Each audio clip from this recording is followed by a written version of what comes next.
Hello, and welcome to the Black Bridge Mindset Podcast, where culture, entrepreneurship, and business intersect to fuel inspiration. This podcast celebrates the power of diverse voices shaping the future of business. So, whether you're building a business, breaking barriers, or just looking for some serious inspiration, you're in the right place. The Black Bridge Mindset, where culture and entrepreneurship collide. For those of y'all who don't know, Ken and I were in Madrid for a week and had a great time and returned home yesterday. And we are slowly getting out of jet lag. As I was just mentioning, at 8 o'clock last night, I was like forcing myself to stay awake. Actually, it's like 7. I started to like crash a little bit. And I was like, don't do it because you're going to fall asleep and wake up at 1 in the morning staring at the ceiling. So Listen, I asked you all before you left if today was good.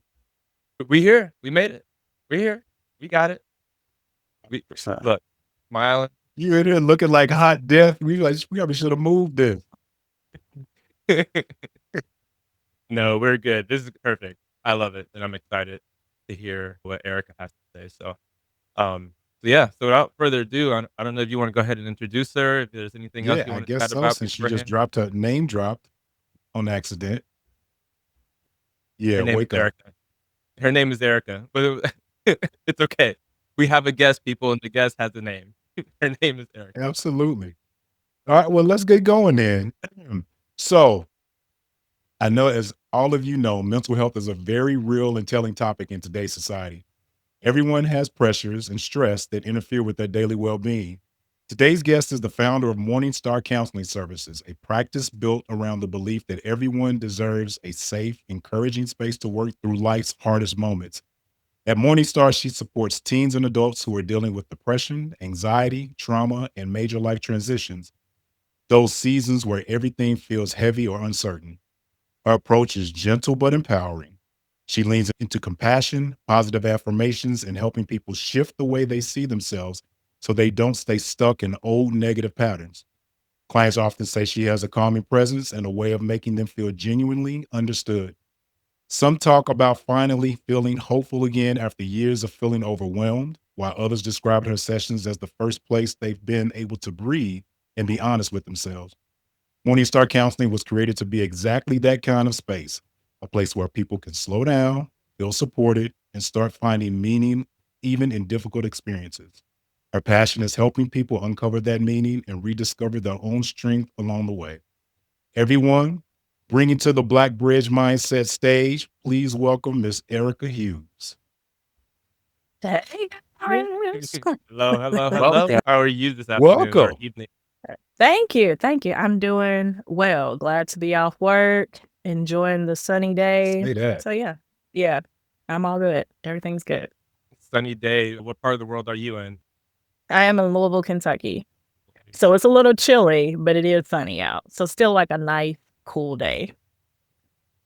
It's sunny here, but it was 30 degrees the last time I looked outside. Oh, I'm in Chicago. oh yeah. Not excited about it. I was in Chicago in February and we caught some really good weather. Oh, It was like it was sunny in the 50s, upper 50s. So it was In a February. perfect in February. Yes. yeah. Yep. Yeah, you We got lucked up because the following weekend, I think it was back down to like 20s. But yeah. Yeah, You we know get a what? Maybe there was a weekend before that, before we were there. Because remember that Friday it was warm, and then that Saturday it got bad. Or was that Thursday? We were there like like Valentine's weekend. Took my son there for his birthday. But anyway, we got some good I weather. can't remember what I ate for breakfast this morning, so I don't I know. gotcha, It was yeah. the end of February. Right. I gotcha. But anyway, as CJ introduced you, you are the owner, Morningstar Counseling Services. Why don't introduce us to it? Like, who are you?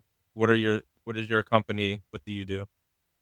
So I am the owner slash I'm a mental health therapist. I'm also a supervisor. So I supervise therapists there is a process to get to be fully licensed. So you get your license after you graduate, but then there's a series of like things that you have to do, such as like get all these hours, you got to be under supervision, that type of thing. So I do supervise them.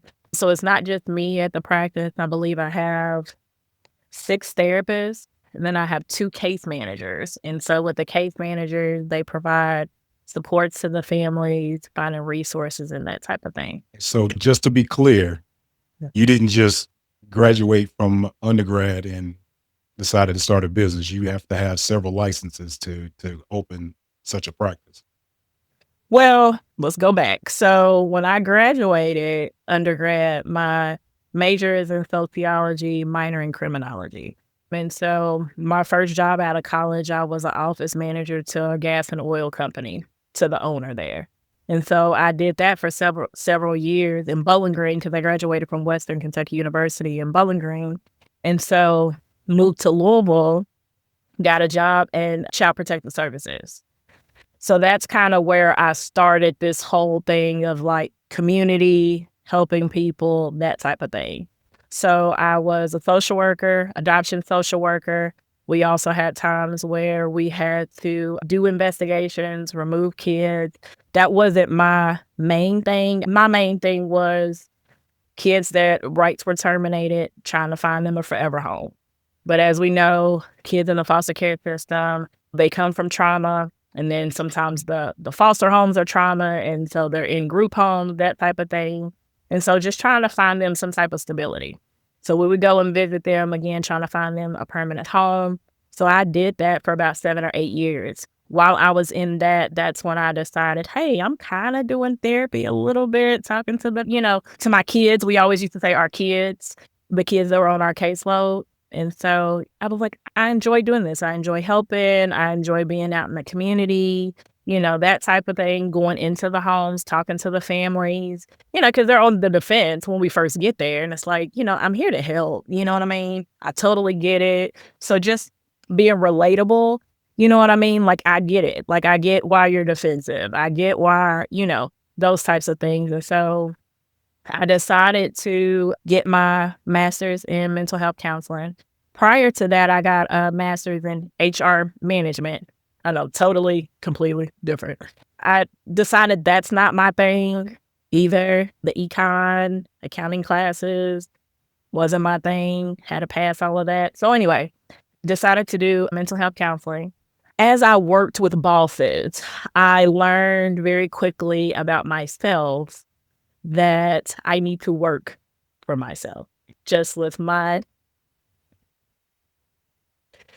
you gotta learn that about yourself. Like, So I was like, maybe open my own practice, but we'll see. So anyway, graduated, got done. I left Child Protective Services. I worked for Humana for a couple of years doing a case management where you were helping like older people, like giving them like resources and information about like their diabetes, that type of thing. Are you going to your doctor's appointment? And so my goal was to stay there for a few years and then go on my own as an independent contractor as a therapist. Well, they laid me off before I reached that goal. So the good thing was that I got a severance package. So in between that time, I'm grinding, making connections out in the community. I am going into schools because I was a therapist part-time, but I wasn't going to make it a full-time thing until I felt like I was ready. But, the universe does its thing. So I did that, made those connections out there, got a full caseload. And so that was my career. And then in 2018, I decided to open up my own practice. It was just me, didn't know what I was doing at the time. And I'm going to be honest, like I did not know what I was doing. At that time, there was several of us that was like, we're going to open. It was kind of the end thing. We're going to where a lot of people were opening up these mental health agencies. And so I'm opening up my own practice, have no skills in business, that type of thing. But I learned a lot along the way. The good thing about working for a lot of independent agencies, the smaller ones, is I learned what to do and what not to do. So been here since 2018. 2021 was like when I first decided, okay, well, maybe I'll hire, because I always said to myself, I'm not hiring anybody. I don't want the responsibility. I don't want to take the risk. And then I was like, well, I'll just hire one person. Then it There's turned the into HR 2. manager. Yep. And then here we are, pretty much fully staffed. People have been with me for several years. I had one lady, she left because she decided she wasn't going to do therapy and do something else, but she's come back just to kind of do it part-time. So I think that says a lot about me as a owner, you know what I mean, that she did come back. And I'm big on teaching. So not just having the practice, but I want to teach other therapists how to be a therapist, but also kind of how to run a business and how this therapy world kind of works. So it's not just about talking to your clients and connecting with your clients, but also like really understanding the codes and how Medicaid works and all those guidelines and insurance and all those things. So even if they don't decide to own their own business, at least they have like an understanding. Like when I am submitting my billing to an agency, then I know what to look for. Or, I have an understanding it's not just a piece of paper with a bunch of numbers on it. That's awesome. I mean, you basically were kind of thrown into the fire, so to speak. Yes. Let's back up. Starting your business in in a field such as mental health, can be very risky, and your background dealing with children with some issues coming to the table already. You kind of had your feet wet already and knew pretty much what you would be getting into. But what fears did you have to push you through in the beginning to make sure that everything launched properly and ran the way that you wanted it? I just had to move through the fear. I mean, it was just I gotta take the risk. So say for instance, for the longest I was in the schools, I was in the homes, I was doing that type of therapy, and I was terrified because I was like, I no longer want to do that. I just want to do in office.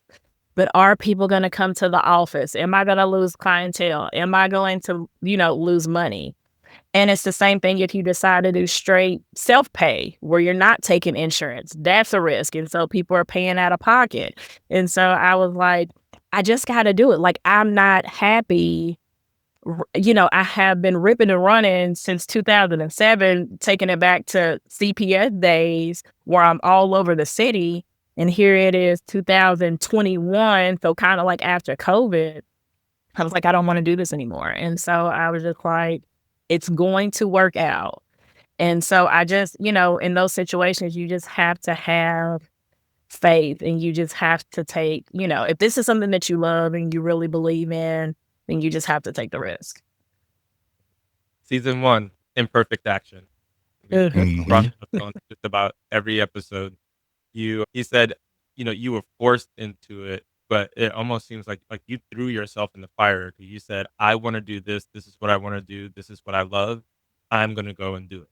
And Yeah. you went out there, you took imperfect action, and you made it happen. And I feel like that's really important for us to I know we, like, beat it into the ground, but I feel like a lot of people, they think about it, and they're like, "Ooh, this is really what I wanna do." They're like, "Well, what step should I take first?" Just like you said, I feel like even you was like, "I don't know what steps I need to take to get from here to here, but I'm gonna do something to get Mhm. the wheels."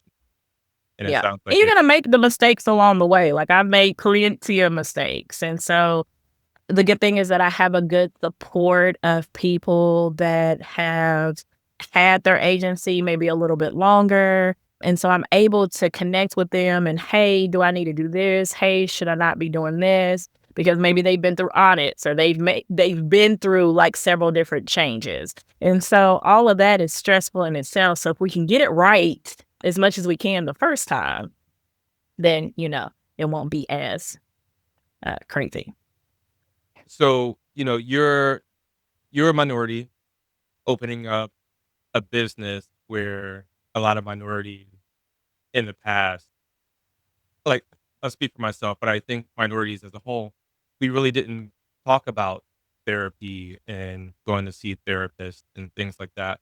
And I don't know what the makeup of your practice is, but do you see a shift in that more minorities are coming to, folks like you and getting counseling? And do you think it's because counselors are starting to look like you and people are feeling more comfortable to get come speak to them. Yes. I think that it makes people more comfortable. And I think since COVID, mental health has really been a big topic just in the society as a whole. So I think because as a collective, the world is talking more about it, that it's making us more comfortable in it. I've even had like the older generation come into therapy. And so I think that's big because they're a little bit more against it. We just going to pray about it. We're just going to go to church. We're going to just keep it within the family. We'll work it out and we never talk about it. So I do feel like just because it's just a common thing, it's becoming a little bit more normal. And again, like you said, I'm the Black woman. So, most of my clientele is Black. We do have, other races, but the majority is Black. And men, because that's another thing. Men struggle with, I don't want to talk about my feelings, and all that. And so even more men are coming and trying to work through some things. And look, I'll be vulnerable. About 5 years ago, I started thinking about it. People were like, "Oh, maybe you should go see a therapist. You don't really talk about your feelings very often." 'Cause I am horrible in speaking about my feelings and emotions and things like that. I just wasn't raised to do it. A year and a half ago or so, I actually started to see a therapist, and I would be, a witness that it worked. I went consistently 2, 3 times a week, and then we cut it back to once a week, and then once every other week until, like, we got to a point where it's like, we're good. But I still have a connection with them, and if I ever need to reach out to them again and talk to them. Absolutely. But, yeah, so people, it worked. If you haven't seen a therapist and you think you need to, call one up. Yeah. And I will say it works if it's all on what you make it. And so it's not that I'm providing some magic. It's you have to do the work. So Mike, you did the work.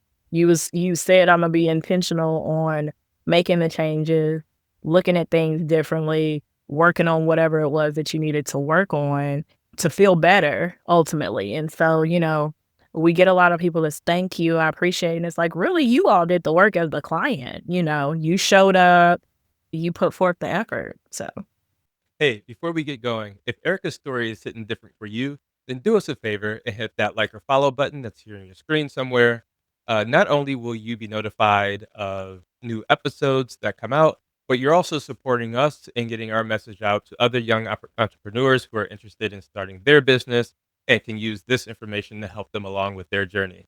So thank you, thank you, thank you. And I'm not going to keep you. So let's get back to Erica. Bye. Erica, you had mentioned earlier that you're not a business person, right? So can you talk about some of the things that you had to kind of learn as a new business person, as an entrepreneur, right? That might be able to help some of the other people who are listening to this podcast? I think having a good support system, number one, like I said, of people that already have businesses. If you can get any type of like business mentor, definitely get that. I did not do that. Definitely get you an accountant because that is a big piece that I think people mess up on is their taxes. That, if you are independent contractor, which is what we all are, my practice, no one is a W-2. And so taxes aren't getting taken out. And so for me, it was, you're seeing all this big money and I'll pay my taxes later. I'll do it. It's kind of in the back, but you have to be intentional on paying it because when you file your taxes, you're owing thousands of dollars. And so that part is extremely important, is to have somebody to look at your books, make sure things are running right, and making sure that you're on track as far as your taxes are concerned. I think getting an assistant is very important, especially, and not that I'm even like this big brand, but you can't do it all by yourself, I think is what I'm saying. Yeah. And so, I had someone that, because for the longest I was doing it all. I'm answering the phone, I'm sending paperwork, I'm doing the assessments, I'm doing everything. And it's just, and I'm seeing clients. And it's like, I can't do all of this. And so I asked one of my friends, I was like, hey, can you help me out? And so it was a lifesaver. And she worked her hours, however she worked it around her schedule. So it wasn't like a straight 9 to 5 or 9 to 2, but it was whatever you need to do. She did everything like virtually.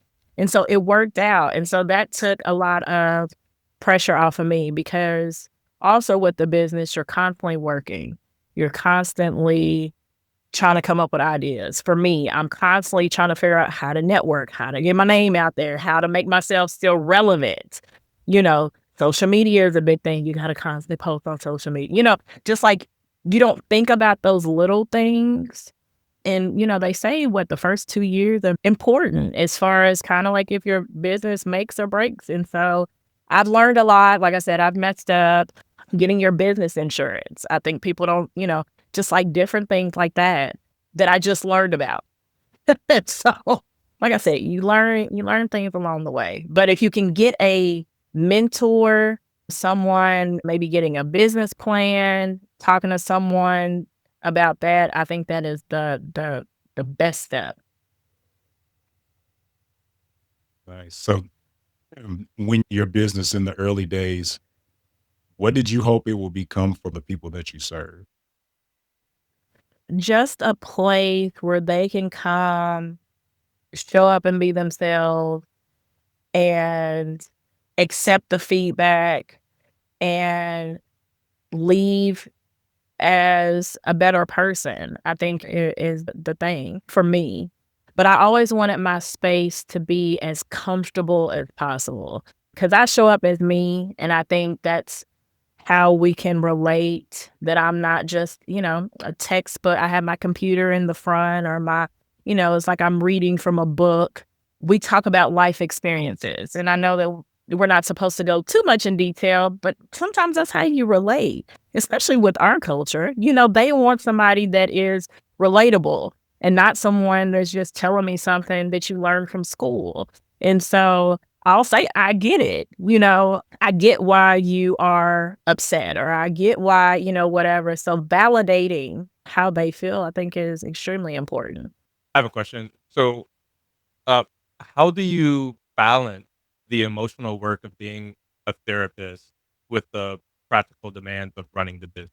I think you just have to learn how to separate it, just kind of put it in these compartments almost. The emotional piece, using some self-care as far as that, to take care of that piece of it. I go to therapy myself, so that is helpful.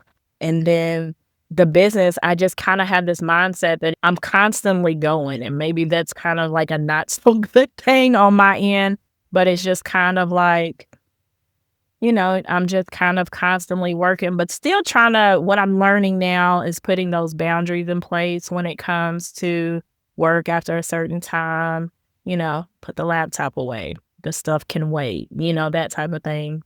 So it really is just putting those things, the emotional and the business, just into those compartments. And I think you learn that, after years of doing this work. Can you describe to us, like, I'm honestly going to say, you are the first person in this type of space that I've met and that we've actually talked to. So, for our audience, can you describe some of the biggest hurdles that you faced in the beginning, especially being a minority in this field? I think people taking me seriously was a big hurdle.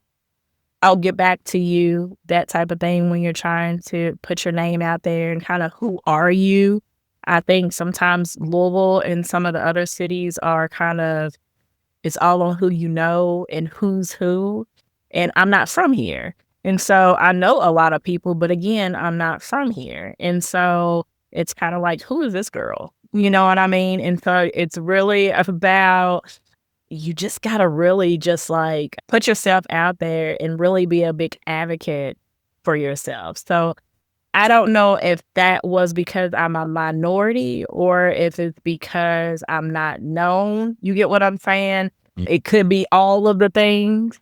I feel like that was probably the biggest hurdle, just getting up and running, getting started. And so people willing to take the chance to, allow me to work with them And so it was a lot of put my name out there, but it's also a lot of word of mouth. So once you start and then people, appreciate your service, then it's a lot of word of mouth. And in the beginning, I know you said you kind of threw yourself into things out of necessity in a way. Did you develop a business plan? Like, what things did you want Morningstar to be that was different from all of the other options that exist? I really didn't at the time think about those things. It was just more, I know that I want my own company. I know that I want to work for myself. And so, no, I did not create a business plan, which is probably something that I'm not going to say messed me up, but you know what I'm saying? Just like I learned from it. And so that's why I encourage others to do a business plan and not just kind of just like go out there, because like I said, what I was saying earlier, it was kind of just that thing that you just start a practice. And so we're going to be a small practice. We're not going to be a big, gigantic, one of these like major corporations, but we're going to be a small practice. And, the people that we worked for at the time made it seem so easy from what we know. They made it look easy. Oh, we can do this. We know that we want to work for ourselves, so we can do this. But then you learn, like I said, when you get an accountant, this isn't right. The way you did X, Y, and Z, this isn't right. And so, because I did it blindly, you know what I mean? And so, I don't encourage anyone to do it blindly. But I think there's a positive in that, going in blindly. And so I've learned a lot along the way. And so now I'm able to be that teacher for others that, because I did it blindly, because I took the risk, because I made all those mistakes, I'm able to teach people, this is what I encourage you to do if this is something that you want to do in your future. Would you do it all over again, knowing the mistakes that you've made to get you to where you are today? Yes and no. I just really wish that I knew a little bit more about business and how I wish I would have took a class or talked to someone that's in business, not in mental health, but in business would probably be my only thing that I would change. Outside of that, I wouldn't change anything because I don't think that, I would be where I am, if I did it how I did. So even with the bumps and bruises, you're happy with where you are now, but I looking am. back, there's some things that you probably would have done differently, which Yes. comes full circle to having a mentor, right? Someone can now reach Mhm. out to you and say, "Hey, I'm Mhm. looking to open up a practice. Would you be my Right. mentor?" You can say, "This is what I did. Don't do this, this, this, and this. Yes. Focus on this, this, and this first." Yes. Absolutely. How do you balance the emotional work of being a therapist and running your business along with the demands of being a mother and having your own personal life? Some days I do it great and some days I don't. Again, I have a therapist to kind of help me, regulate. I try to incorporate things that I teach or talk to my clients about. And so I do self-care. I think that is big. I do set those boundaries. I think that is important because I used to not do those things. If a client texts at 8:00 in the morning or 8:00 at night, text him back. And it's like, no, and so this is an emergency and I'm not an emergency line, you know what I mean? And so if it's an emergency, you got to call 911. So I think just learning again that I want to help, I want to be there for you, but I also have to take care of me. And so, no longer taking my work phone, everywhere I go, like on the weekend, it stays in the bag. Or what I've been doing in the last couple of months is leaving all of my materials in the car. So when I get off, I'm off. And so that doesn't encourage me to grab my computer later on, at 8:00 at night. Well, let me just finish this real quick, or let me check on this real quick, So I think just really like setting those boundaries. But then there's other times the days are heavy. I've cried with clients. I mean, at the end of the day, like, I'm human. No, I'm not boohoo crying in every session. But if it's something that I totally get, I might share. I'm like, I'm so sorry. Or I may give them a hug. It's okay for me to give them a hug. And so I think, again, going back to being relatable, they see me as a human being as well. And so I have emotions just like you do. And so I think, like I said, just putting up those boundaries, those parameters in place is extremely important. And I definitely practice that. So not just talking about it, I definitely practice that. Yeah, sure. Self-care is probably a big necessity considering what you Yes. deal with on a day-to-day basis. Yes. And kind of along those same lines as the CEO and the operator, you mentioned that you are, I guess, friends with a lot of the people that work for you. You have a personal relationship with them outside of the business. How do you differentiate between the two and where the different hats you need to wear in a business setting as opposed to outside of the business setting, considering that you're as close as you are? So it is just one that I'm close to. And so we've bumped heads. Just because I can turn it on and off. I don't know if everyone else can. You get what I'm saying? And so I'm like, we're at work. I'm not going to treat you any different from anyone else. And this is business. And so I think sometimes that may be difficult. But then when we leave, we can act a fool. We can cut up and we can do all the things. But when we're in here, I set those boundaries pretty well, but it is a fine line and it can get kind of, I don't want to say messy, but it can just become difficult and it can end up causing a strain on your friendship and on your relationship. So keep that in mind if you decide to, audience, if you decide to hire someone that you are close to and family. Are you going to be able to separate the two? Because friends will come in and be like, you my own girl, so why you, this and that, and I think their expectations may be different. You're like, this is my business. We have to run it a certain way. So I don't encourage it. Yeah. Yeah. We all know that working with friends can be difficult. Yes. What is some advice that you would give to somebody who is contemplating therapy for the first time? Like what would you tell them to help them become more comfortable, or even, getting to the point of just reaching out and asking for some help? Would encourage them to go on Psychology Today. And I mentioned Psychology Today because you're able to see what the therapist looks like. You're able to see what their specialty is. And if that picture or what they're saying in their description kind of sticks out to you. So just kind of go on there, play around, zip code, you can look by your zip code. Most people are doing virtual now. There's a lot of options for you. So if you don't have transportation, that type of thing, like, don't allow that to deter you from reaching out. Also, most therapists, you can do like a little 15-minute consultation with them. And so you don't even have to do a full-on session. You can do a consultation just to see if it's a good fit, what kind of vibe you get from the therapist.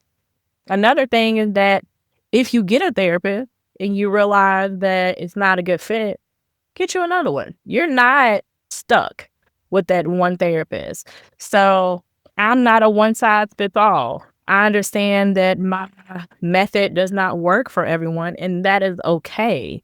But you have to find the right match. And so it may take a couple of times. So don't get discouraged. Keep looking until you find that person. So 15-minute consultation, go on Psychology Today so you can kind of see what the therapist looks like. And like I said, see if it jumps out to you, and then you're not stuck. Hey, before we get going, if Erica's story is hitting different for you, then do us a favor and hit that like or follow button that's here on your screen somewhere. Not only will you be notified of new episodes that come out, but you're also supporting us in getting our message out to other young entrepreneurs who are interested in starting their business and can use this information to help them along with their journey. I'm not going to keep you, so let's get back to Erica. Bye. What is one of the most important things you're proud of about Morningstar Counseling? Just how far we've come. It was just me in a small, tiny office. Had no clue as to what I was doing except for therapy. And so the fact that I have learned so much, the fact that Morningstar has grown so much, the fact that we've done speaking events, the fact that we have awesome therapists. We have therapists with so many different backgrounds, from marriage and family to an art therapist to substance abuse. So it's a big range of therapists that have just like different expertise. I love my team. I love how they come together. I think we're fairly close. We're known in the community. We do things in the community. We're in the schools. And so that's what I'm proud of. I'm proud of where I started and where I am and where we continue to grow. I can't say we're proud of you too. Well, thank you. Thank you. Oh yeah, immensely proud of you. What next? What's the next big goal that you're trying to reach with your company, your business? I would like to go bigger, to maybe get into the hospitals, maybe getting into teaching some of these corporations about mental health and how to handle mental health. People that struggle with it, and that it's not, say for instance, the Louisville Metro, the jails. It's not just about the like learning how to handle them. You know what I mean? That it's not just, we look at the negative. We look at their bad behavior. We look at, their substance problem. And it's like, but what's the core? What's the foundation? What is the underlying issue? So I think just that education piece of it. And I would like to continue to do some type of, I know, like I said, I teach, so to speak, my therapist, but just like maybe expanding that to like some consultations and teaching others, like I said, just how to run a mental health agency. So not necessarily a business, but a mental health agency. I see that for you. That's going to happen. Thank you. Manifesting. And I'm sorry, I have two more questions that sort of just popped in my head as you were saying that. And they may be crazy questions, but I'm going to ask them anyway. The first question is, are there signs or is there something that you recognize? And I thought of this because you said you talk to corporations, that you recognize when you say, maybe you should go see a therapist. And part two of that is, if you do see signs and think that someone should, is there a safe way to say you should go see a therapist? Like how I would say it to them? Is that what you're... Yeah, just like that, like your approach. Like if CJ was acting crazy, like I know him well enough, I could be like, sir, you should probably go get some therapy. Right. If it's someone, if I'm a business owner or whatever it may be, and I don't have that type of relationship with you, but I'm close enough to talk to you about it, how do I, if I recognize it, or are there certain signs that you look for? Maybe there aren't, but once I do, like, how do you use like a soft pair of hands to like go and say, hey, you should probably. Yeah. It seems like you're struggling a little bit. Have you ever thought about talking to someone?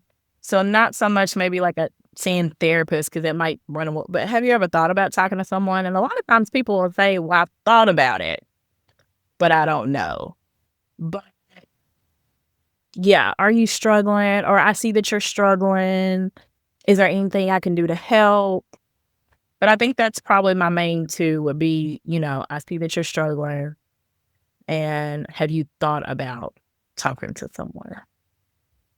Yeah, no, those. So it kind of puts it on, because it kind of puts it on you. Like, have you thought about it? You know what I'm saying? As opposed to me saying, I think you need to talk to a therapist. How do we, as a minority community, or important, a Black community, how do we dispel the stigma that we seem to hold, which is kind of passed down from generations, about seeing a therapist? Because, you know, our parents and parents always looked at that as a negative.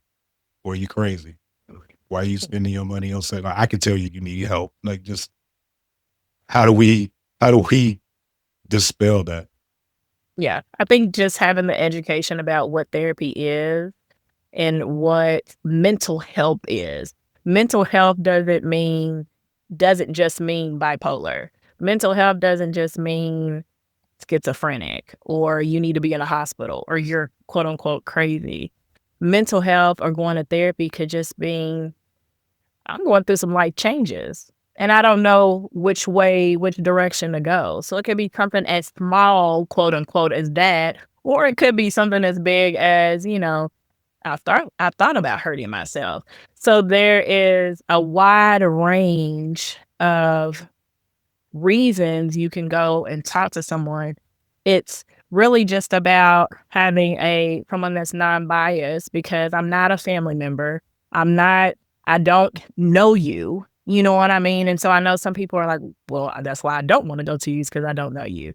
But family members or friends, they're biased. They just are. They're going to take your side to a degree. They're going to take your side.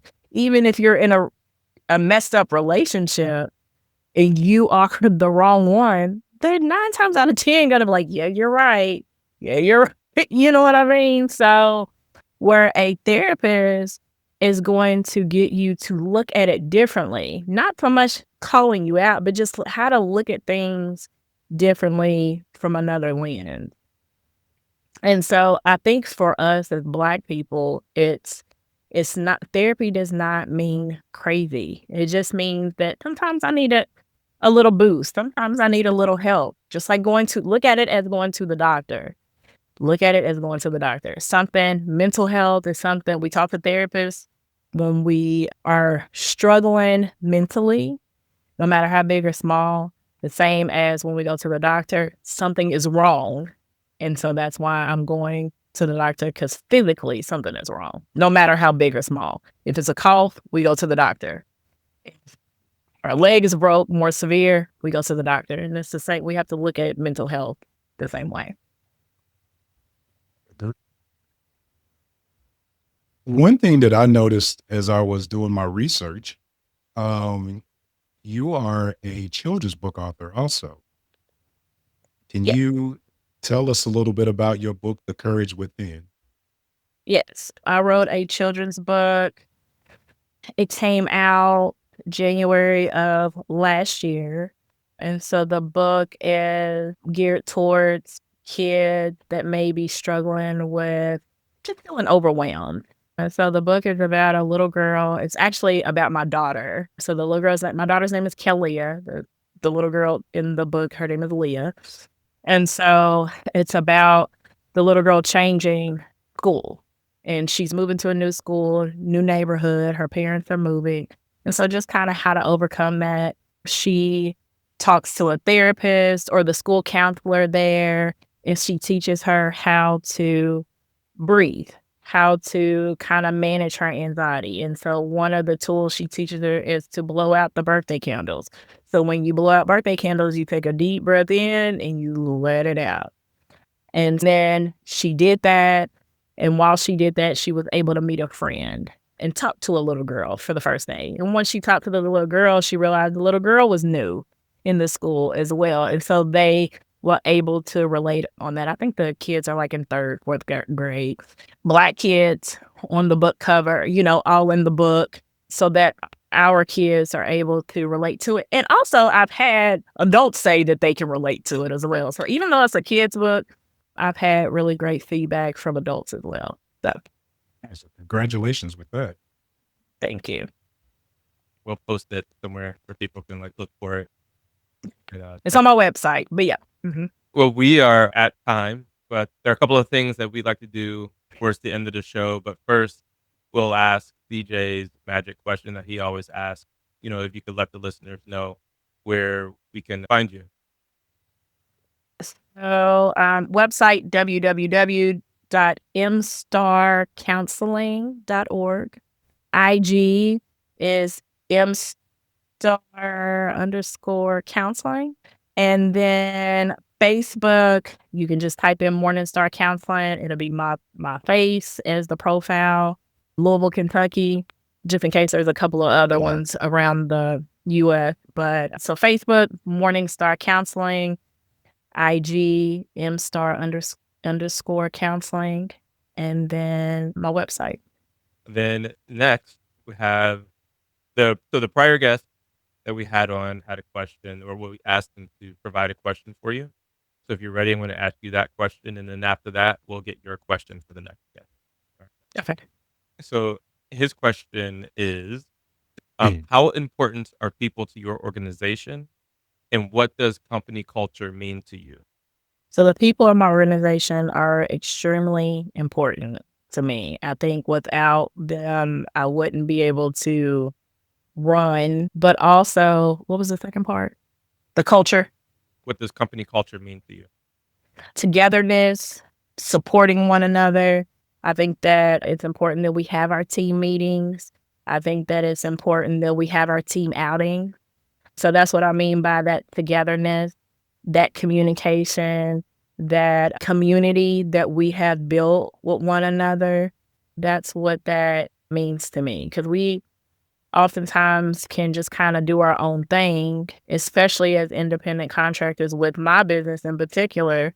So it's kind of, I've worked with companies where they really don't connect with the other therapist, or they don't even really know if the therapist is still working. You know what I mean? Like, because everybody is independent. And so I think what stands out with us is that I make sure that I bring that community, that togetherness, by having those things and having that communication and having those check-ins and them feeling comfortable to come to me and talk about things. But I mean, we're constantly having meetings and we're constantly, getting together.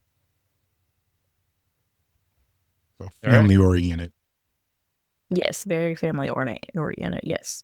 And then what is your question for next guest? Where do you see yourself in the next 2 years as an entrepreneur?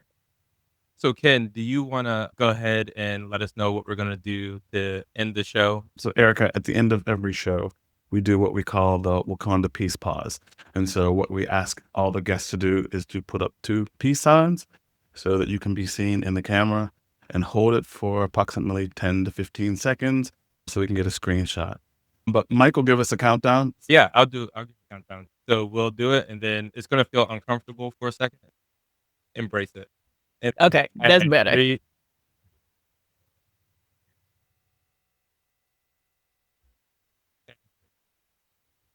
I really want to thank you for coming on today Absolutely. and with us. This has been Yes. great talking to you. Yeah, thank you for your time and congratulations Yeah. on your success. Thank you. Thank you for having me. I do appreciate it.